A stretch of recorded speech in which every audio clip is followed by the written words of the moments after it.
युद्ध का उद्योग 73वां पर्व कथा। अथानंतर दूसरे दिन दिनकर का उदय होने पर परम देदीप्यमान रावण सभा मंडप में विराजमान हुआ। कुबेर, वरुण, ईशान, यम और सोम के समान अनेक राजा उसकी सेवा कर रहे थे, जिससे वह ऐसा सुशोभित हो रहा था मानो इंद्र ही हो। कुल में उत्पन्न हुए वीर मनुष्यों से घिरा तथा सिंहासन पर विराजमान रावण ग्रहों से घिरे हुए चंद्रमा के समान परम कांति को धारण कर रहा था। वह अत्यंत सुगंधि से युक्त था। उसके वस्त्र, मालाएं तथा अनुलेपन सभी दिव्य थे। हार से उसका वक्षस्थल अत्यंत सुशोभित हो रहा था। वह सुंदर था और सौम्य दृष्टि से युक्त था। वह उदारचेता सभा की ओर देखता हुआ इस प्रकार चिंता करने लगा कि यहाँ वीर मेघवाहन अपने स्थान पर नहीं दिख रहा है। इधर महेंद्र के समान शोभा को धारण करने वाला नयनाभिरामी इंद्रजित नहीं है, और उधर सूर्य के समान प्रभा को धारण करने वाला भानुकुर्ण, कुंभकर्ण भी नहीं दिख रहा है। यद्यपि यह सभारूपी सरोवर शेष पुरुष रूपी कुमुदों से सुशोभित है, तथापि उक्त महापुरुष रूपी कमलों से रहित होने के कारण इस समय उत्कृष्ट शोभा को प्राप्त नहीं हो रहा है। यद्यपि उस रावण के नेत्र कमल के समान फूल रहे थे और वह स्वयं अनुपम मनोहर था, तथापि चिंताजन्य दुहक के विकार से उसकी ओर देखना कठिन जान पड़ता था। तदनंतर टेढ़ी भौहों के बंधन से जिसके ललाटरूपी आंगन में सघन अंधकार फैल रहा था, जो कुपित नाग के समान कांति को धारण करने वाला था, जो यमराज के समान भयंकर था, जो बड़े जोर से अपना ओठ डस रहा था, जो अपनी किरणों के समूह में निमग्न था, ऐसे उस रावण को देख बड़े बड़े मंत्री अत्यंत भयभीत हो क्या करना चाहिए इस विचार में गंभीर थे। यह मुझ पर कुपित है या उस पर इस प्रकार जिनके मन व्याकुल हो रहे थे तथा जो हाथ जोड़े हुए पृथ्वी की ओर देखते बैठे थे। ऐसे मैं, उग्र, शुक, लोकाक्ष और सारण आदि मंत्री परस्पर एक दूसरे से लज्जित होते हुए नीचे को मुख कर बैठे थे तथा ऐसे जान पड़ते थे मानो पृथ्वी में ही प्रवेश करना चाहते हो। गौतम स्वामी कहते हैं कि हे राजन, जिनके कुंडल हिल रहे थे ऐसे वे समीपवर्ती सुभट हे देव प्रसन्न हो इस तरह शीघ्रता से बार बार कह रहे थे। कैलाश के शिखर के समान ऊंचे तथा रत्नों से देदीप्यमान दीवालों से युक्त महलों में रहने वाली स्त्रियां भयभीत हो उसे देख रही थी। मणिमय झरोखों के अंत में जिसने अपने घबराए हुए नेत्र लगा रखे थे तथा जिसका मन अत्यंत विह्वल था, ऐसी मंदोदरी ने भी उसे देखा। अथानंतर लाल लाल नेत्रों को धारण करने वाला प्रतापी रावण उठकर अमोघ शस्त्ररूपी रत्नों से युक्त उज्ज्वल शस्त्रागार में जाने के लिए उस प्रकार उद्यत हुआ जिस प्रकार की वज्रालय में जाने के लिए इंद्र उद्यत होता है। जब वह शस्त्रागार में प्रवेश करने लगा तब निम्नांकित अपशकुन हुए। पीछे की ओर छींक हुई, आगे महानाग ने मार्ग काट दिया। ऐसा लगने लगा जैसे लोग उससे यह शब्द कह रहे हों कि हाँ ही तुझे धिक्कार है, कहाँ जा रहा है। नील मणिमय दंड से युक्त उसका छत्र वायु से प्रेरित हो टूट गया। उसका उत्तरीय वस्त्र नीचे गिर गया और दाहिनी ओर कौआ काव काव करने लगा। इनके सिवाय और भी क्रूर अपशकुनों ने उसे युद्ध के लिए मना किया। यथार्थ में वे सब अपशकुन उसे युद्ध के लिए न वचन से अनुमति देते थे, न क्रिया से और न काम से ही। तदनंतर नाना शकुनों के ज्ञान में जिनकी बुद्धि निपुण थी, ऐसे लोग उन पापपूर्ण महा उत्पातों को देख अत्यंत व्यग्रचित्त हो गए। तदनंतर मंदोदरी ने शुक आदि श्रेष्ठ मंत्रियों को बुलाकर कहा कि आप लोग राजा से हितकारी बात क्यों नहीं कहते हैं। निज और पर की क्रियाओं को जानने वाले होकर भी आप अभी तक यह क्या चेष्टा कर रहे हैं। कुंभकर्णादिक अशक्त हो कितने दिन से बंधन में पड़े हैं। लोकपालों के समान जिनका तेज है तथा जिन्होंने अनेक आश्चर्य के काम किए हैं, ऐसे ये वीर शत्रु के यहाँ बंधन को प्राप्त होकर क्या आप लोगों को शक्ति उत्पन्न कर रहे हैं। तदनंतर मुख्य मंत्रियों ने प्रणाम कर मंदोदरी से इस प्रकार कहा कि हे देवी, दशानन का शासन यमराज के शासन के समान है। वे अत्यंत मानी और अपने आप को ही प्रधान मानने वाले हैं। जिस मनुष्य के परमहितकारी वचन को वे स्वीकृत कर सके हैं स्वामिनी, समस्त लोक में ऐसा मनुष्य नहीं दिखाई देता। कर्मानुकूल प्रवृत्ति करने वाले मनुष्यों की जो बुद्धि होने वाली है, उसे इंद्र तथा देवों के समूह भी अन्यथा नहीं कर सकते। देखो, रावण समस्त अर्थशास्त्र और संपूर्ण नीतिशास्त्र को जानते हैं, तो भी मोह के द्वारा पीड़ित हो रहे हैं। हम लोगों ने उन्हें अनेकों बार किस प्रकार नहीं समझाया है, अर्थात ऐसा प्रकार शेष नहीं रहा जिससे हमने उन्हें न समझाया हो, फिर भी उनका चित्त इष्ट वस्तु सीता से पीछे नहीं हट रहा है। वर्षा ऋतु के समय जिसमें जल का महाप्रवाह उल्लंघ कर बह रहा है, ऐसे महानद को अथवा कर्म से प्रेरित मनुष्य को रोक रखना कठिन काम है। हे स्वामिनी, यद्यपि हम लोग कहकर हार चुके हैं, तथापि आप स्वयं कहिए, इसमें क्या दोष है? संभव है कि कदाचित आपका कहना उन्हें सुबुद्धि उत्पन्न कर सके। उपेक्षा करना अनुचित है।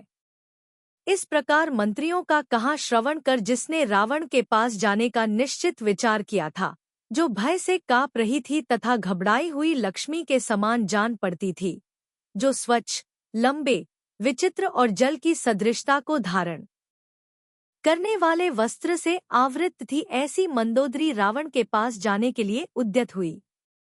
कामदेव के समीप जाने के लिए उद्यत रति के समान रावण के समीप जाती हुई मंदोदरी को देख परिवार के समस्त लोगों का ध्यान उसी की ओर जा लगा।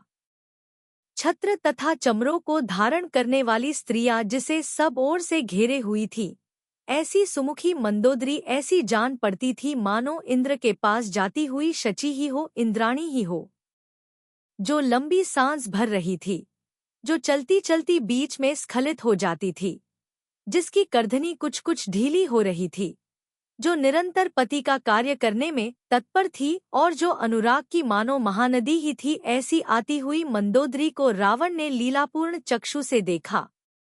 उस समय रावण अपने कवच तथा मुख्य मुख्य शस्त्रों के समूह का आदरपूर्वक स्पर्श कर रहा था। रावण ने कहा कि हे मनोहरे, हे हंसों के समान सुंदर चाल से चलने वाली प्रिय, हे देवी, बड़े वेग से तुम्हारे यहाँ आने का प्रयोजन क्या है? हे भामिनी, स्वप्न में अकस्मात प्राप्त हुए सन्निधान के समान तुम्हारा आगमन रावण के हृदय को क्यों हर रहा है?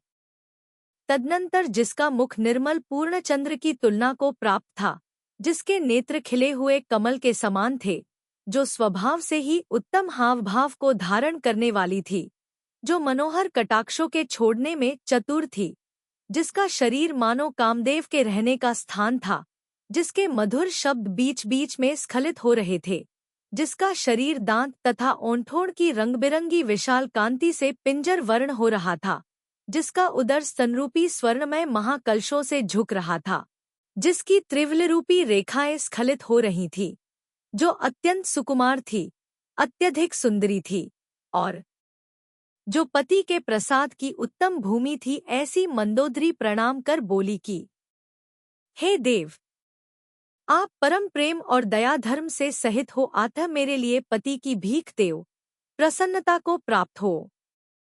हे महाराज, हे उत्तम संकल्परूपी तरंगों से युक्त, वियोगरूपी नदी के दुखरूपी जल में डूबती हुई मुझको आलंबन देकर रोको, मेरी रक्षा करो। हे महाबुद्धिमन, तुम अपने परिजनरूपी आकाश में सूर्य के समान हो, इसलिए प्रलय को प्राप्त होते हुए इस विशाल कुलरूपी कमलवन की अत्यंत उपेक्षा न करो। हे स्वामिन, यद्यपि मेरे वचन कठोर हैं, तथापि कुछ श्रवण कीजिए। यतश्च यह पद मुझे आपने ही दिया है, अतः आप मेरा अपराध क्षमा करने के योग्य हैं। मित्रों के जो वचन विरोध रहित हैं, स्वभाव में स्थित हैं और फलकाल में सुख देने वाले हैं, वे अप्रिय होने पर भी औषधि के समान ग्रहण करने के योग्य है। आप इस उपमा रहित संशय की तुला पर किस लिए आरूढ़ हो रहे हैं और किस लिए किसी रुकावट के बिना ही अपने आप को तथा हम लोगों को संताप पहुंचा रहे हो? आज भी आपका क्या चला गया? वही आपकी पुरातनी अर्थात पहले की भूमि है केवल। हे देव, उन्मार्ग में गए हुए चित्त को रोक लीजिए।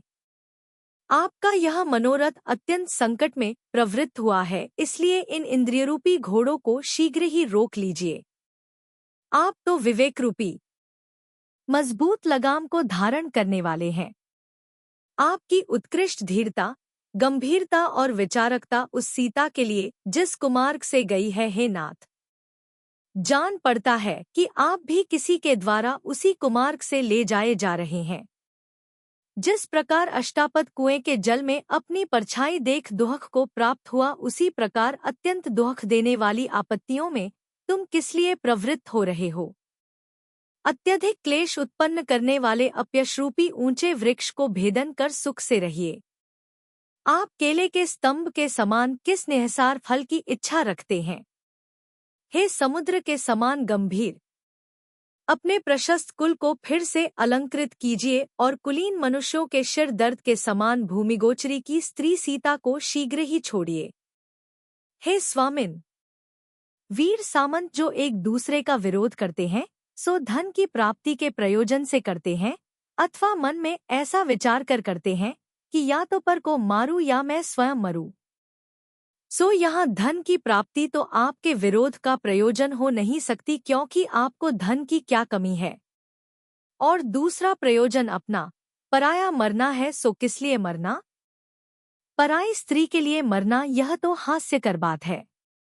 अथवा माना कि शत्रुओं के समूह को पराजित करना विरोध का प्रयोजन है, सो शत्रु समूह को पराजित करने पर आपका कौन सा प्रयोजन संपन्न होता है?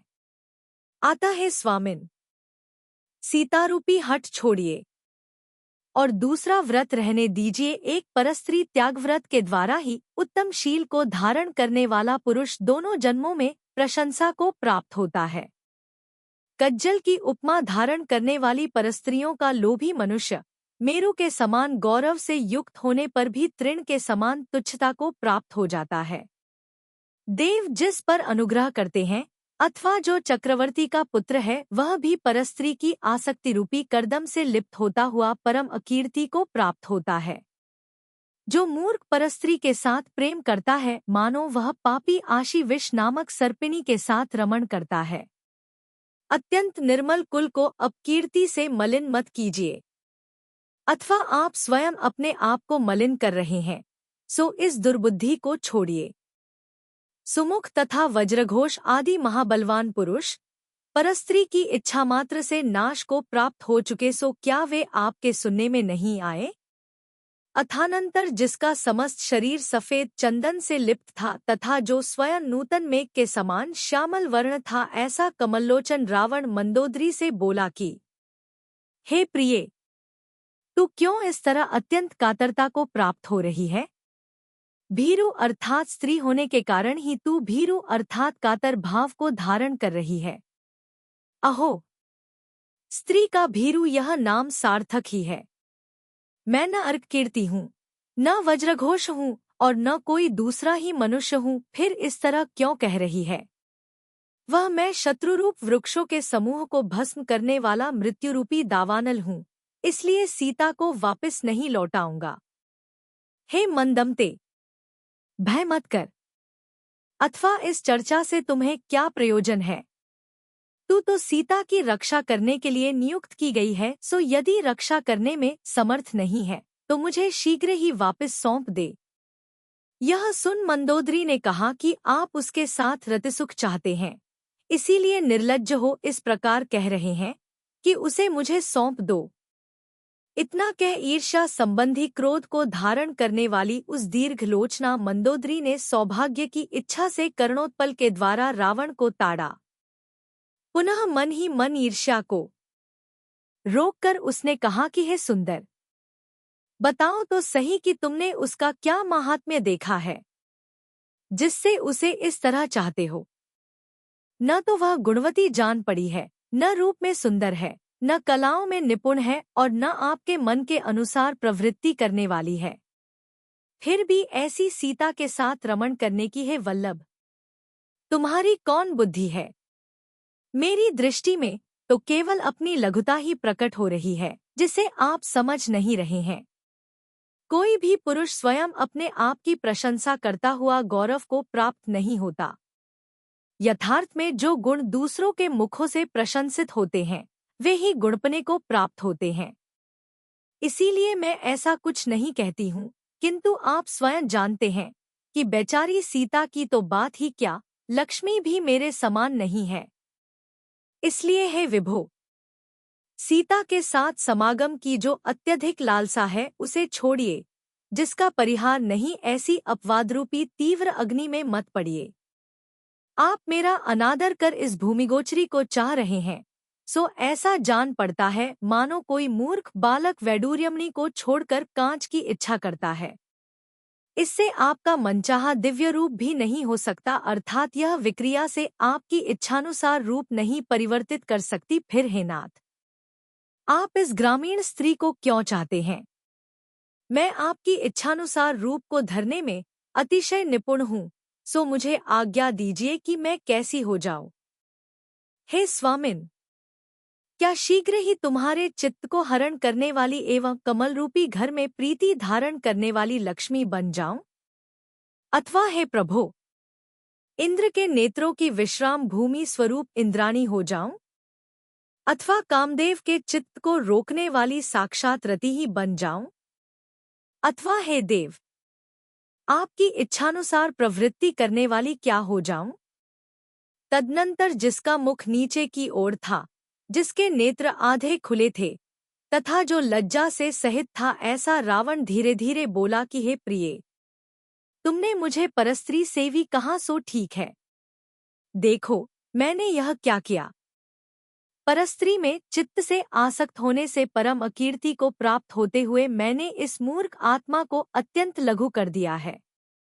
जो विश्वरूपी मांस में आसक्त है, पाप का भाजन है तथा चंचल है, ऐसे इस हृदय को धिक्कार है। रे हृदय, तेरी यह अत्यंत नीच चेष्टा है। इतना कह जिसके मुखचंद्र की मुस्कान रूपी चांदनी ऊपर की ओर फैल रही थी तथा जिसके नेत्ररूपी कुमुद विकसित हो रहे थे, ऐसे दशानन ने मंदोदरी से पुनः इस प्रकार कहा कि हे देवी, विक्रिया निर्मित रूप के बिना स्वभाव में स्थित रहने पर भी तुम मुझे अत्यंत प्रिय हो।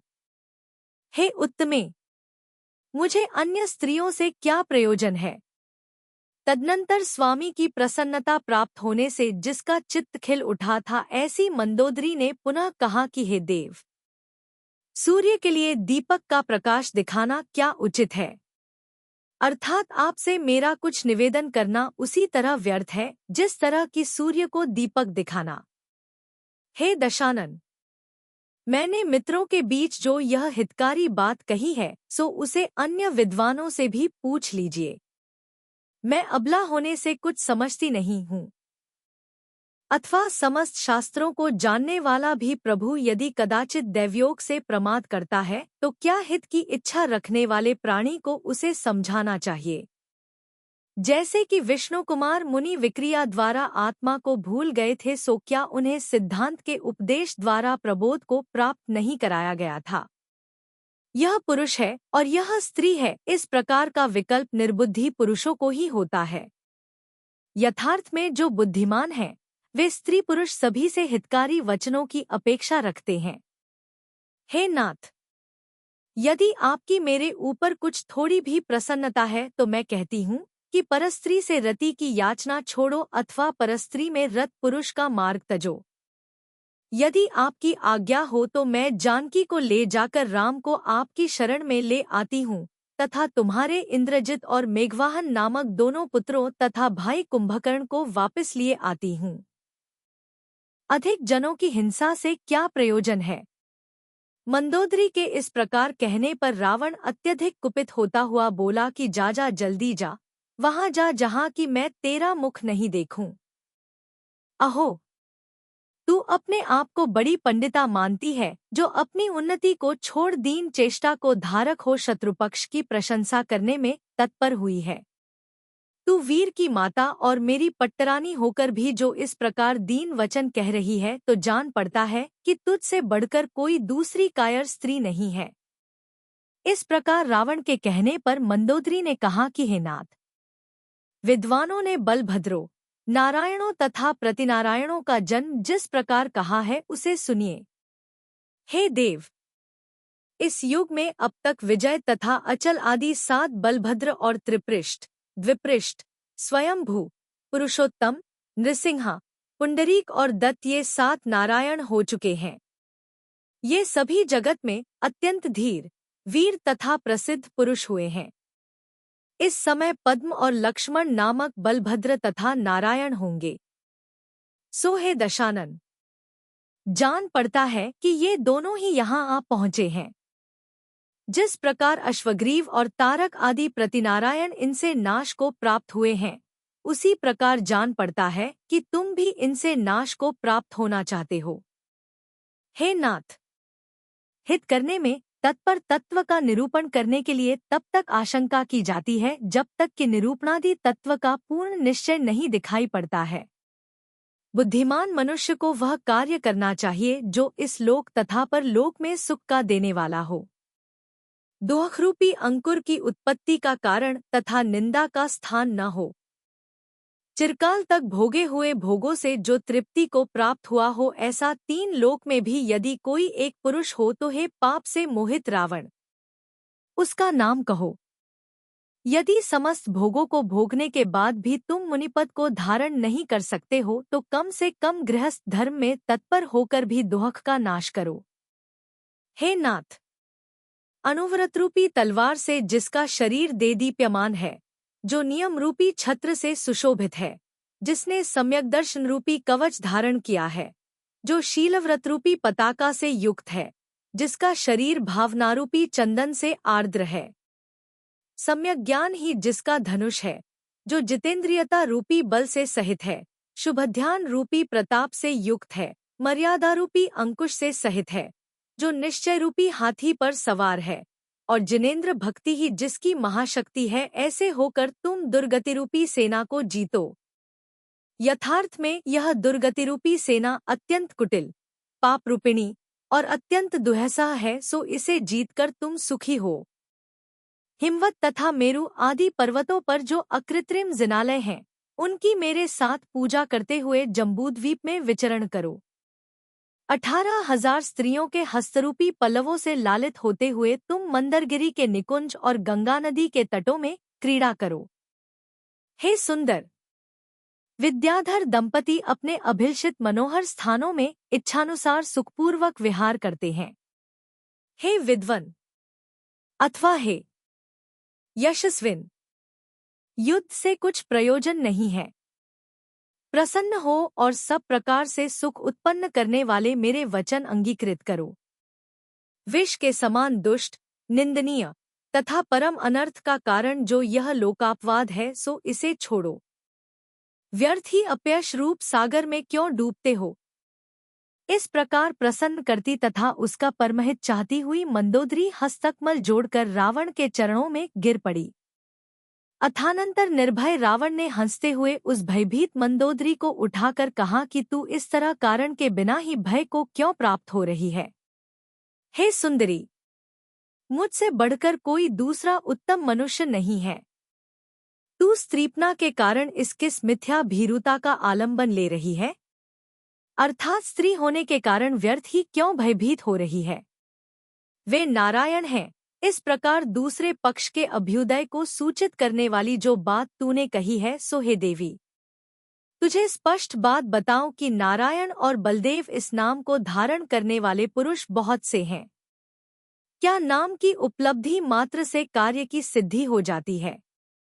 हे भीरु, यदि किसी तिर्यंश या मनुष्य का सिद्ध नाम रख लिया जाए तो क्या नाम मात्र से वह सिद्ध संबंधी सुख को प्राप्त हो सकता है? जिस प्रकार रत्नूपुर नगर के अधिपति इंद्र को मैंने अनिंद्रपना प्राप्त करा दिया था, उसी प्रकार तुम देखना कि मैंने इस नारायण को अनारायण बना दिया है। इस प्रकार अपनी कांति के समूह से जिसका शरीर व्याप्त हो रहा था तथा जिसकी क्रियाएं यमराज के आश्रित थी, ऐसा प्रतापी परमेश्वर रावण अपनी सबलता का निरूपण कर मंदोदरी के साथ क्रीड़ागृह में उस तरह प्रविष्ट हुआ जिस तरह की लक्ष्मी के साथ इंद्र प्रवेश करता है। अथानंतर सायंकाल का समय आया तो संध्या के कारण जिसका मंडल अनंतोन्मुख हो गया था, ऐसे सूर्य ने किरणों को उस तरह संकोच लिया जिस तरह की मुनि अपनी कषायों को संकोच लेता है। सूर्य लाल लाल होकर अस्त हो गया सो ऐसा जान पड़ता था मानो संध्यावलरूप ओष्ठ जिसमें डसा जा रहा था ऐसे बहुत भारी क्रोध से लाल लाल हो दिन को डांट दिखाता हुआ कहीं चला गया था। कमलिनियों के कमल बंद हो गए थे सो ऐसा जान पड़ता था मानो कमल रूपी अंजलि को बांधने वाली कमलिनियां चक्रवाक पक्षियों के शब्द के द्वारा अस्त हुए सूर्य को दीनतापूर्वक बुला ही रही थी। सूर्य के अस्त होते ही उसी मार्ग से ग्रह और नक्षत्रों की सेना आ पहुंची सो ऐसी जान पड़ती थी मानो चंद्रमा ने उसे स्वच्छंदता पूर्वक घूमने के लिए छोड़ ही दिया था, उसे आज्ञा ही दे रखी थी।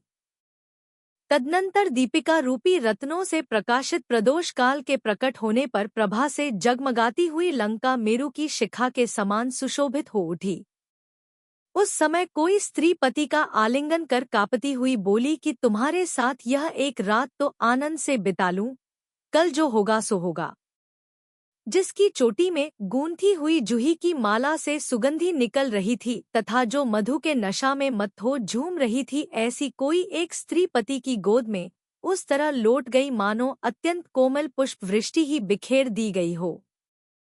जिसके चरण कमल के समान थे तथा जिसकी जांग और स्तन अत्यंत स्थूल थे, ऐसी सुंदर शरीर की धारक कोई स्त्री सुंदर शरीर के धारक वल्लभ के पास गई, जो स्वभाव से ही सुंदरी थी तथा सुंदर हाव भाव को धारण करने वाली थी। ऐसी किसी स्त्री ने सुवर्ण और रत्नों को कृतकृत्य करने के लिए ही मानो उसने आभूषण धारण किए थे। विद्याधर और विद्याधरियों के युगल इच्छानुसार क्रीड़ा कर रहे थे और वे घर घर में ऐसे सुशोभित हो रहे थे मानो भोग भूमियों में ही हों। संगीत के कामोत्तेजक आलापों और वीणा बांसुरी आदि के शब्दों से उस समय लंका ऐसी जान पड़ती थी मानो रात्रि का आगमन होने पर हर्षित हो वार्तालाप ही कर रही हो। कितने ही अन्य लोग तांबूल गंध माला आदि देवोपम उपभोगों से मदिरा पीते हुए अपनी वल्लभाओं के साथ क्रीड़ा करते थे। नशा में निमग्न हुई कोई एक स्त्री मदिरा के प्याले में प्रतिबिंबित अपना ही मुख देख ईर्ष्यावश नीलकमल से पति को पीट रही थी। स्त्रियों ने मदिरा में अपने मुख की सुगंधी छोड़ी थी और मदिरा ने उसके बदले स्त्रियों के नेत्रों में अपनी लालिमा छोड़ रखी थी।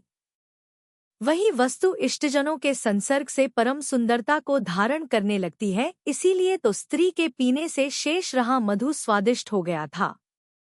कोई एक स्त्री मदिरा में पड़ी हुई अपने नेत्रों की कांति को नीलकमल समझ ग्रहण कर रही थी सो पति ने उसकी चिरकाल तक हंसी की। कोई एक स्त्री यद्यपि प्रौढ़ नहीं थी तथापि धीरे धीरे उसे इतनी अधिक मदिरा पिला दी गई कि वह काम के योग्य कार्य में प्रौढ़ता को प्राप्त हो गई, अर्थात प्रौढ़ा स्त्री के समान कामभोग के योग्य हो गई। उस मदिरारूपी सखी ने लज्जारूपी सखी को दूर कर उन स्त्रियों को पतियों के विषय में ऐसी क्रीड़ा कराई जो उन्हें अत्यंत इष्ट थी, अर्थात स्त्रियां मदिरा के कारण लज्जा छोड़ पतियों के साथ इच्छानुकूल क्रीड़ा करने लगी, जिसमें नेत्र घूम रहे थे तथा बार बार मधुर अधकते शब्दों का उच्चारण हो रहा था। ऐसी स्त्रियों और पुरुषों की मन को हरण करने वाली विकट चेष्टा होने लगी। पीते पीते जो मदिरा शेष बच रही थी उसे भी दंपति पी लेना चाहते थे, इसलिए तुम पियो इस प्रकार जोर से शब्द करते हुए प्याले को एक दूसरे की ओर बढ़ा रहे थे। किसी सुंदर पुरुष की प्रीति प्याले में समाप्त हो गई थी, इसलिए वह वल्लभा का आलिंगन कर नेत्र बंद करता हुआ उसके मुख के भीतर स्थित कुरले की मदिरा का पान कर रहा था, जो मूंगा के समान थे, जो कुछ कुछ फड़क रहे थे तथा मदिरा के द्वारा जिनकी कृत्रिम लाली धुल गई थी, ऐसे अधरोष्ठों की अत्यधिक शोभा बढ़ रही थी। दांत, ओष्ठ और नेत्रों की कांति से युक्त प्याले में जो मधु रखा था वह सफेद लाल और नीलकमलों से युक्त सरोवर के समान जान पड़ता था। उस समय मदिरा के कारण जिनकी लज्जा दूर हो गई थी, ऐसी स्त्रियां अपने गुप्त प्रदेशों को दिखा रही थी तथा जिनका उच्चारण नहीं करना चाहिए ऐसे शब्दों का उच्चारण कर रही थी।